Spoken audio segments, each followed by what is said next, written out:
Assalamualaikum warahmatullahi wabarakatuh. Di video kali ini saya akan mentutorialkan ya cara merakit mesin untuk motor Yamaha Vixion. Pertama-tama kita panaskan dulu di bagian crankcase-nya supaya saat pemasangan bagian kruk as itu lebih mudah. Kurang lebih 2 menitan ya, tergantung apinya. Jadi usahakan 80 derajat ya. Baru kita masukkan kruk asnya, kita diamkan kurang lebih 2 menit sampai dingin. Kemudian kasih pelumasan di bagian bearing-bearingnya. Dan dipastikan untuk crankcase-nya bersih. Kita pasang bagian balancer sembarang saja dulu seperti ini ya. Nanti kita atur setelah pemasangan crankcase sebelah kanan. Kemudian bagian bearingnya kita kasih pelumasan, dipastikan crankcase bersih dari kotoran. Kemudian tinggal kita pasang bagian gigi rasio. Caranya seperti ini, teman-teman bisa perhatikan di videonya ya. Jadi jangan sampai terbalik. Kalau misalkan terbalik nanti tidak pas. Dan logikanya harus main, pasang bos kemudian gigi seperti ini ya. Nah kemudian ada ring, jadi logikanya harus main. Kalau misalkan terbalik dia nggak bakalan bisa menyatu. Kemudian yang bawah ini diperhatikan di videonya ya, jangan sampai terbalik. Nah cara yang benar seperti ini. Kalau misalkan terbalik nanti tidak bisa oper gigi, tinggal kita pasang giginya dan jangan sampai terbalik juga. Kemudian pasang ring, dan diperhatikan ya di bagian as sekunder itu ada 2 buah ring, atas dan bawah, sedangkan di bagian as primer itu tidak ada. Nah kita pasangkan secara bersamaan dengan antara gigi sekunder dan primer. Nah kita masukkan secara bersamaan seperti ini. Dan untuk pemilihan crankcase itu bebas, mau sebelah kiri kanan boleh. Nah di sini saya mempraktekkan di crankcase sebelah kiri. Kemudian perhatikan di bagian capit udangnya ini, apabila tidak pas berarti itu bukan pasangannya. Jadi sesuaikan dengan pasangannya. Dan apabila terbalik maka tidak akan pas di bagian pen yang menuju bagian shift drumnya. Nah harus posisinya seperti ini, sejajar ke bagian shift drum. Kalau misalkan terbalik seperti ini nih, tuh dia tidak lurus ke bagian shift drum. Nah saya praktekkan cara yang salah dulu.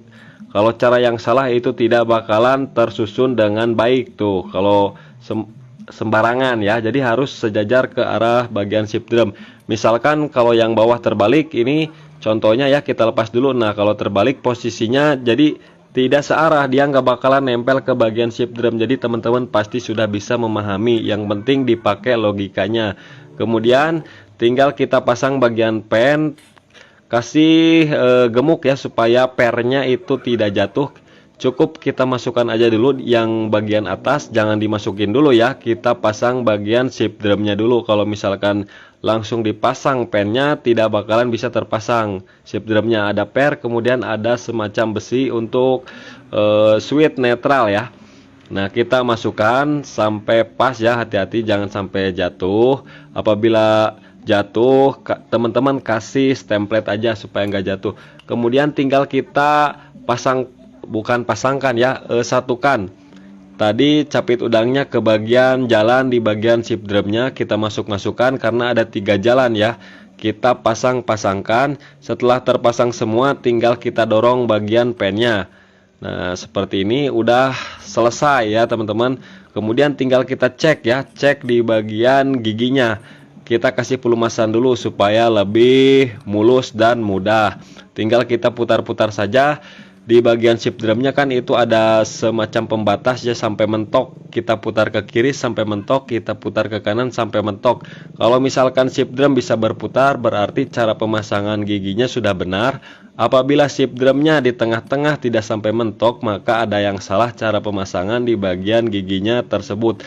Nah sedangkan di video ini udah jelas ya, udah mentok ke kanan, udah mentok ke kiri, udah jelas. Tinggal kita kasih lem ya, bebas mau di crankcase sebelah kiri ataupun kanan, cukup satu bagian saja, nggak perlu dua-duanya. Kemudian kasih oli di bagian bearing-bearingnya. Perhatikan ada 2 buah boss center ataupun pin dowel ya, jangan sampai lupa. Nah kemudian tinggal kita tekan seperti ini sampai pas dan sampai merapat. Dan di bagian bintangannya itu harus posisi netral. Kalau misalkan nggak netral dia nyangkut ya. Kemudian tinggal kita pasangkan baut-bautnya. Dan untuk penggunaan lem itu bebas ya, lem khusus untuk packing ataupun crankcase, pokoknya lemnya bebas. Saya di sini menggunakan lem tribon. Kemudian tinggal kita pasang baut-bautnya, dan baut-bautnya pun tidak sama ya. Jadi harus diperhatikan sekitar 1 jarian ya tingginya. Kalau misalkan lebih dari 1 jari berarti itu bautnya kepanjangan. Nah seperti ini di bagian tengah, pinggir-pinggirnya semuanya kita kencangkan secukupnya dan secara merata. Apabila teman-teman menggunakan kunci torsi, torsi di angka 14 Nm secara manual saja sudah cukup jelas dan bisa dipraktekkan. Nah, kemudian sisa-sisa lemnya kita bersihkan ya supaya rapih kerjaannya. Kemudian kita putar kruk asnya ya, kita tahan dulu di bagian balancernya. Kalau misalkan tidak ditahan, dia bakalan beradu ya. Nah, apabila setangnya ke bawah, tinggal kita balikan lagi putarannya. Nah, udah lancar ya seperti ini. Tinggal proses pengetesan. Kita pasangkan dulu bagian pernya, kita gunakan tang supaya lebih mudah, tang kecil ya. Nah, setelah itu sediakan kunci L5, bukan L5, L4 ya teman-teman, L4 karena ini kecil. Nah, kita masukkan gigi 1, netral, 2, 3, 4, 5. Kemudian dari 5, 5, 4, 3, 2, 1. Nah, seperti di video ini. Ini udah jelas ya. Kita kembalikan ke posisi netral. Nah, setelah itu tinggal kita rakit as persneleng. As persneleng tinggal kita masukkan. Nah, sambil kita tes bagian pernya. Nah, ini udah bagus ya. Kemudian pasang bagian bos di bagian balancer. Kemudian pasang dulu sepi pengunci di bagian gigi engkol ya. Kemudian gigi engkolnya bebas, mau bolak-balik bebas. Kita kasih ring dulu. Kemudian gigi engkol, kemudian ring, kemudian sepi lagi. Sepi pengunci, dan untuk pemasangannya dibolak-balik itu bebas ya, tidak terjadi masalah apapun.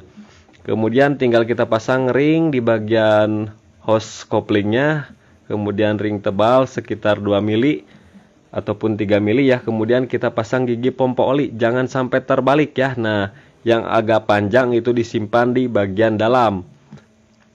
Kalau misalkan terbalik, dia terlalu mendam ya, tidak bakalan baik.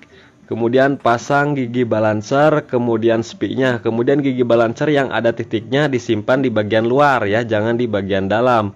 Kemudian pasang gigi primer. Nah, kita pasangkan dan dipaskan saja, cari yang pas, pasang ring, pasang mur.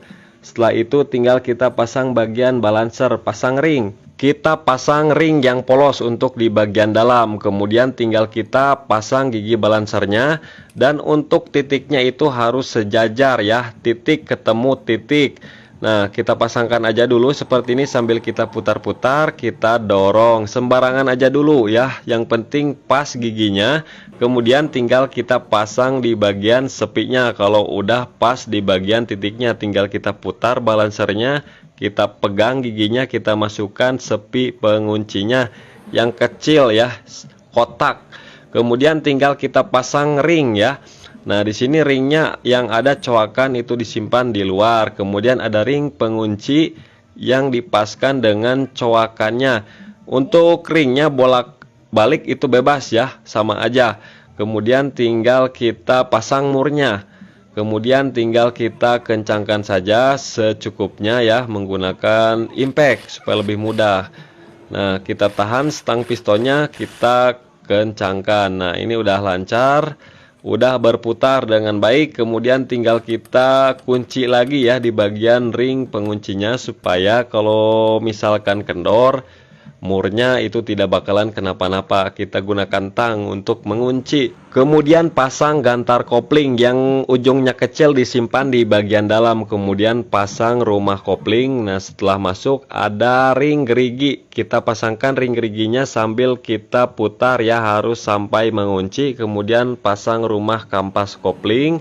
Kemudian pasang ring pengunci. Kemudian kita pasangkan mur.